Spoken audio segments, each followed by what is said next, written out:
खावर घुमन साहब, बड़े नए नए मंसूबे आ रहे हैं जी, स्टेफन डर्कन का मंसूबा और पता नहीं कौन सा मंसूबा। भाई घर का बजट बनाने के लिए अगर कोई मुसीबत आती है तो एक सीधा सा फार्मूला होता है कि आप अपने अखराजात कम करते हैं आमदन के हिसाब से और मैनेज करने की कोशिश करते हैं कि बचत हो। यहाँ पर सब कर लेना है लेकिन कम नहीं करने और लाने हैं नित नए मंसूबे। Will they work? बहुत शुक्रिया जी सुबह सुबह दावत देने का। हम भी इंतजार में रहेंगे। 14 अगस्त वैसे तो यौम आज़ादी है, सारे पाकिस्तानी मनाएंगे और इंशाल्लाह उसके ऊपर ये खबर आ जाएगी कि पाकिस्तान अब तरक्की के रास्ते पर चल पड़ेगा 14 अगस्त के बाद। वो जो भी आपने खबर दी है कोई बरतानवी मईशतदान बुलाया गया है जो हमें एक प्लान बना के देगा और फिर हम जो है बेहतरी की तरफ चल पड़ेंगे। कम अज कम मैं पिछले 25 साल से इस्लामाबाद शहर इक़्तिदार के अंदर मौजूद हूँ। मुख्तलिफ हुकूमतें 99 से ऑनवर्ड देखी हैं, उसमें फौजी हुकूमत जनरल मुशर्रफ की, उसके बाद पाकिस्तान पीपल्स पार्टी, फिर पाकिस्तान मुस्लिम लीग नून, तहरीक इंसाफ, अब दोबारा से पाकिस्तान मुस्लिम लीग नून की हुकूमत मौजूद है। ख़ास तौर पर पाकिस्तान मुस्लिम लीग नून वाले दोस्त नाराज़ हो जाते हैं जब बात करते हैं। सबसे ज़्यादा जो तजर्बा है हुकूमत साजी का, हुकूमत करने का, गवर्नेंस का, अब इससे ज़्यादा इंसान के पास और तजर्बा क्या हो सकता है। मतलब 80 से ऑनवर्ड जो है मोहतरम नवाज शरीफ साहब, उसके बाद उनके छोटे भाई इसाक डार साहब और बाकी इनके जो सारे लीडरान हैं, एहसन इकबाल साहब हूँ, ख्वाजा आसफ साहब हूँ, पुराने लोग हैं, दहाइयों का तजर्बा है। अगर इस सब के बावजूद भी इनको बरतानवी मईशतदान चाहिए। पिछले हफ्ते जब यकीन करें मैंने देखा था डॉक्टर मोहम्मद अली जो पाकिस्तान तहरीक इंसाफ की हुकूमत में वजीर था, वजीर तवानाई और एनर्जी के मामला देखा करता था, जब उसको बुलाया गया तो उस दिन हम कहीं बैठे हुए थे कुछ सहाफ़ी हज़रात, तो वहाँ पे एक सहाफ़ी ने कहा कि आज इस डॉक्टर मोहम्मद अली को अपॉइंट करने से बेहतर होता है कि पाकिस्तान मुस्लिम लीग नून वाले इस्तीफा देते हैं और कहते हैं जी हमारे बस की बात नहीं है। अच्छा। कोई और आगे हुकूमत चला ले।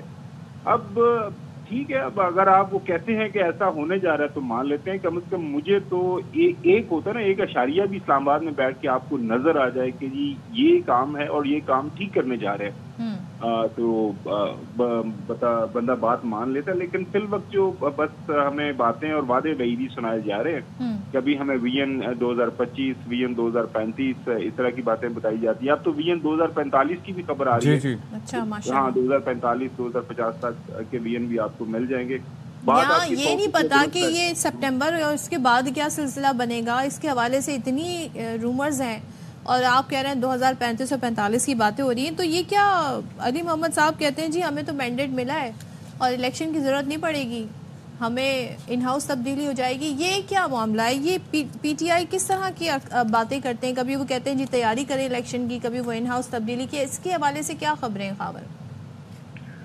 देखें, ये जो बात है पाकिस्तान तहरीक इंसाफ का लाए अमल क्या है, वो किस तरह आगे बढ़ना चाहते हैं, वहाँ पे ना एक बड़ा सीरियस मसला है पीटीआई के साथ। और वो मेरे ख्याल में एक उसकी बुनियादी एक वजह भी है कि मुख्तलिफ ग्रुप्स की शक्ल में लोग जो इनके लीडराना मिलते हैं जेल के अंदर, अपने उनके जो कायद हैं जेल के अंदर मौजूद है बानी पीटीआई, वो ज़ाहिर है हर कोई जब ग्रुप जाके मिलता है तो अपनी राय सामने रखता है, उसके ऊपर एक लाएअमल आता है कि जी हम ऐसे भी हो सकता है, ऐसे भी हो सकता है। उसके बाद बाहर आके वो प्रेस कॉन्फ्रेंस करते हैं तो वो खबर आना शुरू हो जाती है।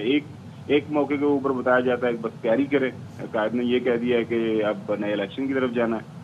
फिर बात आती है, एक दो रिपोर्ट आ जाती है एक किसी एनजीओ की के उस हल्के में ये हुआ, सारे लाहौर के सारे हल्कों में ये चीज़ है और फॉर्म 47 पार्टी 45 का मामला है। फिर बताया जाता है कि जी हमें तो इलेक्शन में जाने की जरूरत ही नहीं है, साफ साफ मामला है, हमारी सीटें वापस करें, हम हुकूमत में आ जाएंगे। तो ये इस तरह की खबरें आपको मिलती रहेंगी। मेरे ख्याल में वो जो एक आपको उसके अंदर इबहाम नजर आता है तहरीक इंसाफ के बयानिए के अंदर, वो मुख्तलिफ इशूज के ऊपर सम टाइम आता है कि जी वो कहते हैं मशरूत माफी मांग लिया, फिर कहा जाता है कि गैर मशरूत माफी है। वो इसके ऊपर भी आपको पता है कन्फ्यूजन पिछले दिन चलती रही। फिर एक और बयान ये मुमकिन तौर पर ये भी हो सकता है ना कि वो बेट कर रहे हो कि रिएक्शन क्या आता है इस तरह के बयान पर, पब्लिक रिएक्शन क्या आता है पॉलिटिशियंस का भी।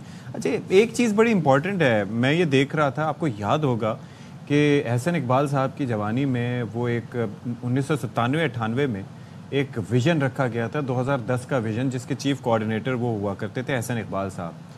और उसके बाद देखें कि किस्मत की सितम ज़रीफ़ी के दोबारा शराकत इक़्तिदार का मौका मिला तो वही 2008 के इलेक्शंस के बाद। तो ये 2045 की जो बात कर रहे हैं, तो इसकी कोई ख़ास वजह हो सकती है? It can be connected. यकीन करें जी, मेरी समझ से ये बालातर है कि अब 2045 क्यों बात कर रहे हैं। असल में मसला हमारे यहाँ सदीक साहब वो एक ही है कि अगर जो आपको पता है पाकिस्तान तहरीक इंसाफ की हुकूमत है, उन्होंने कोई जितना भी 4 साल 10 महीने गुजारे, 3 साल 10 महीने गुजारे, उसके बाद अवाम के पास चला जाया जाता कि अब अवाम बताते कि इस हुकूमत के दौरान क्या हुआ है, वो अपनी राय देते।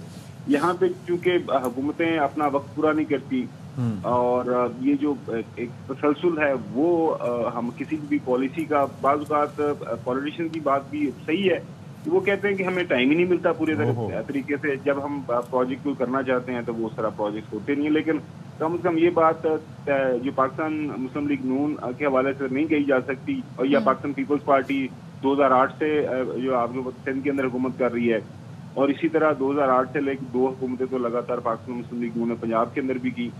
सो काफ़ी मसाइल हैं और सिस्टम के अंदर कुछ इश्यूज हैं, वो भी ठीक करने वाले हैं। तो फिल वक्त यही है कि मतलब ये है कि जब तक सियासतदान मिल बैठ के एक दूसरे की एग्जिस्टेंस को एक्सेप्ट नहीं करेंगे, जो एक होता है ना कि पूरा एक पर्सपेक्टिव के साथ बात नहीं करेंगे, तो ये होता है एडहॉकिज्म है, इसकी बुनियाद के ऊपर मामला आगे बढ़ेंगे नहीं है। सही। वो एक हुकूमत आएगी, शायद वो अच्छा करे, फिर अगली हुकूमत आएगी तो वो फिर उसको, अगर उसने कोई अच्छा किया भी है तो उसको वापस रिवर्स कर देगी। तो बड़ा जरूरी है कि कुछ बुनियादी रूल्स ऑफ द गेम है वो ठीक करने वाले हैं। बिल्कुल वो तय हो जाए तो मेरे ख्याल में अवाम के पास जब ये राय वो इख्तियार चला जाएगा ना कि ये किसने हुकूमत में आना है, किसने हुकूमत में नहीं आना। गवर्नमेंट जो है वो अपनी परफॉर्मेंस पे ज्यादा फोकस करें बजाय इसके कि उन्हें जो आकर एक पॉलिटिक्स करनी होती है, एक अपने राइवल को नीचा दिखाना होता है, वो खत्म करें। देखते हैं खबर, आप भी देखें हम भी देखते हैं कि 14 अगस्त को ऐसी कौन सी मुआशी पॉलिसी हमारे सामने आती है।